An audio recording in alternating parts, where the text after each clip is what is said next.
I want to deep clean my room, and as I deep clean my room, I want to talk about what is on my mind. Love, romantic love.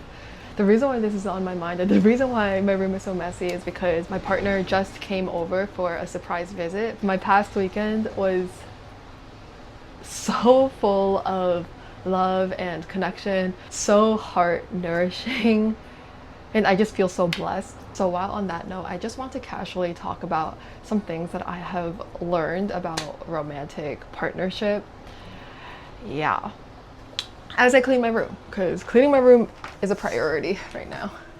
I want to start this video off with saying that my relationship with my partner is not something to be idealized or, romanticized in any way. And I know that that's only possible if I also talk about it in a realistic, non-performative way. Right now, my relationship is at the point where there's a lot of love and a lot of support, but it was not always like that. I think for the first half of our relationship, when we were, still getting to know each other and learning how to love each other, which that is a really important point, that we could have the strongest intentions to be a good partner or to create enough stability within ourselves to enter a romantic relationship.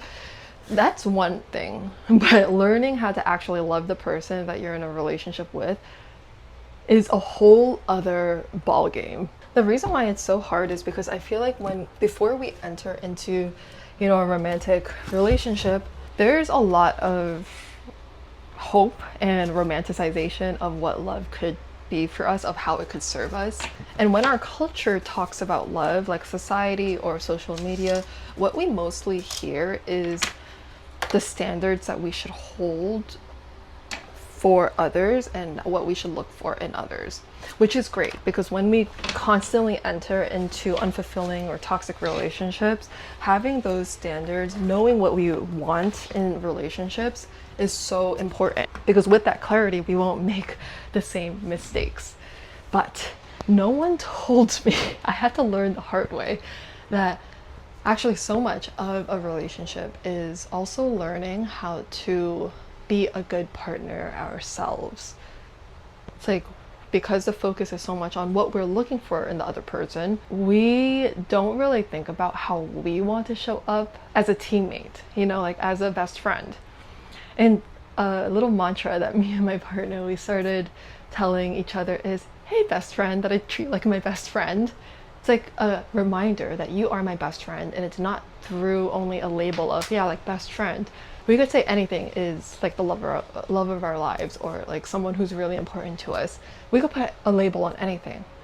But what matters the most is, do we treat that person like our best friend? Do we treat that person like someone who is the most important person to us? Because internally, that could be our intention or, like our hopes. But if our actions don't align with it, it creates a lot of hardship, a lot of hurt, and in the long run, it's not the type of dynamic that will lead into true, happy, connecting love.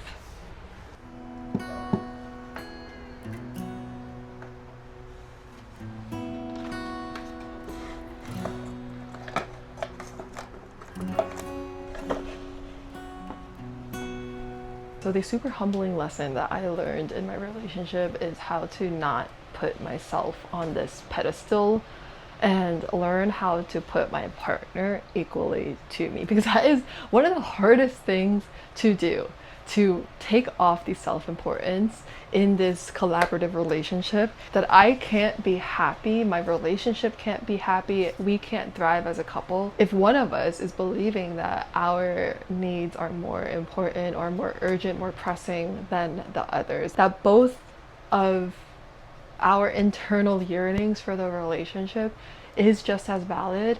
And yeah, oftentimes that means that we need to think of a creative solution. It might not be the first solution that we think of, but there is a solution for any type of problem in a relationship that could also hold space for both parties. It just requires a little bit of thinking and understanding, patience.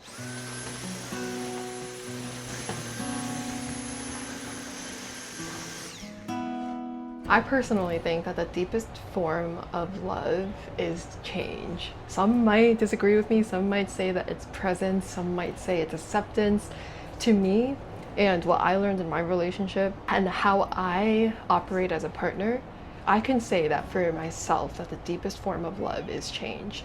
Changing ourselves for another person is probably one of the most triggering things in any type of relationship. And I'm not saying changing ourselves like diminishing our light or like becoming someone that we don't like. Often in romantic relationships, because it's so intimate, our partner will shine a light on our shadows, because those shadows, those unhealthy or underdeveloped traits of ours are the very traits that are causing more suffering within the dynamic. So in order for the relationship to actually blossom, those traits, those shadows, those parts of ourselves that we've normalized, like our defensive mechanisms, our tendency to be so cruel when we're angry, or to be avoidant, not communicate, or whatever it is, those parts of ourselves need to change in order for the relationship to actually be the relationship that we want, and also one that our partner wants to be in as well. I don't want my own stubbornness, my own inability to question myself to be the reason why I'm not able to experience this deeper, more supportive, more beautiful love that I know is possible for me. A lot of the times we get in our own way from experiencing that love.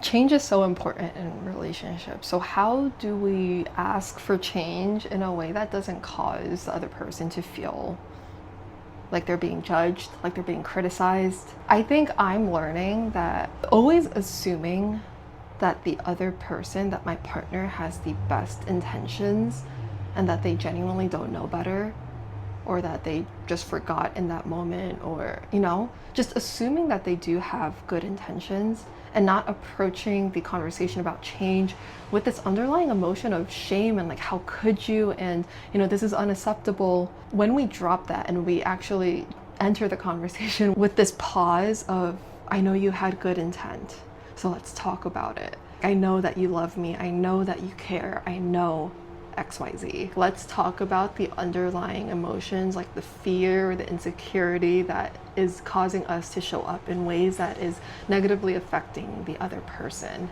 Approaching it like that makes the relationship like a fun project instead of something to dread. So this book, Sweeter Than Revenge, if you have trouble letting go of the side of you that wants to give people a taste of their own medicine, that wants to like put people in their place when you do feel hurt, if you're the person that wants to expand your ability to be loving amidst the pain that you feel, because honestly, like, that's the only way that we can lessen the suffering within ourselves, our relationships, and the world, when we commit ourselves to not be a source of suffering anymore. Like, at least for me, I'm always telling myself that I'm tired of being a source of suffering for others. I'm tired of it. And when I see myself just showing up in a way that causes suffering for others, it's just like, it feels so dark. It feels so heavy, because I know that I don't want to do that, but I just need to work on my ability to overcome the payback mind. And I think the reason why so many relationships turn ugly is because of our tendency to hurt our partner when we feel hurt. And that's something that I personally have struggled a lot with in my relationship. It was very hard for me to regulate and to assume positively and to practice giving grace, but I am getting better at it. I think there is something to look at in the term falling in love. Falling admits to dropping to the bottom of something, the bottom where eventually we encounter things like anger, hostility, retribution, revenge, all those bottom dwellers. Too often we are tripped up by these conditions, as falling in love is passive, allowing entry to those ugly traits. Rising in love, however, is another possibility for us. It seems to me that there is a whole lot of fear involved in falling in or out of love, whereas rising in or out of love, there is no fear, only enlightenment. Do I climb over my many small ego selves, such as retaliation, retribution, revenge, to rise in the love into which I fell? Or do I wander in this bottom place, alone in my retribution? Sooner or later in life, we realize that love won't take care of itself. It is not like a weed that survives on its own with no help from a gardener.